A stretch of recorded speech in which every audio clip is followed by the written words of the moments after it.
ইমান আলম, ইফাজ আবেদ এবং ইজাজ রহমান, এই তিন বংশোদ্ভূত ফুটবলার কিন্তু ইতিমধ্যেই বাংলাদেশের পাসপোর্ট তাদের হাতে পেয়েছে এবং তারা নিজেরা আসলে বাংলাদেশের হয়ে খেলতে প্রস্তুত এমনটা আগ্রহ জানিয়েছে। বাফুফে চাইলে বাফুফের পরবর্তী যে কোনো বয়স ভিত্তিক দলে তাদেরকে আসলে খেলাতে পারে, দলে ডাক দিতে পারে ক্যাম্পে। তো এর পূর্বে কিন্তু যে জুনে ট্রায়ালে এসেছিল তাদের মধ্যে থেকে অনেক ফুটবলারকে অনূর্ধ্ব 23 দলের জন্য ডাকা হয়েছিল, কিন্তু আসলে তাদের যেই জটিলতা ছিল, তারা আসলে সময় মতো ফাস্টফুড এবং নির্দিষ্ট ডকুমেন্টগুলো জমা দিতে পারে নাই। সেখান থেকে শুধুমাত্র একজন ফুটবলার আসলে নিজ দায়িত্বে সবকিছু করে, সে হচ্ছে জায়ান আহমেদ, যে বর্তমানে অনূর্ধ্ব 23-এর এই দলটির সাথে রয়েছে। এখন কিন্তু যেই ভুল বুঝাবুঝি ছিল সেটার অবসান ঘটে মোটামুটি অনেক ফুটবলারই নিজেদের পাসপোর্ট করে নিচ্ছেন এবং বাংলাদেশের হয়ে খেলার জন্য তারা রেডি হচ্ছেন।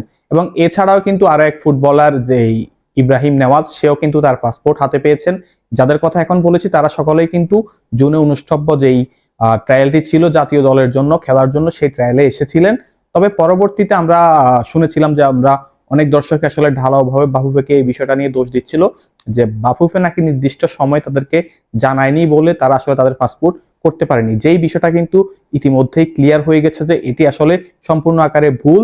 তাদের যেই এজেন্ট সম্পূর্ণ দোষ, তাদের এজেন্ট এবং বাংলাদেশের একটা বিশেষ ফুটবল গ্রুপ যারা আসলে এই যে সিন্ডিকেট করেছিল তাদের বাণিজ্য করার জন্য,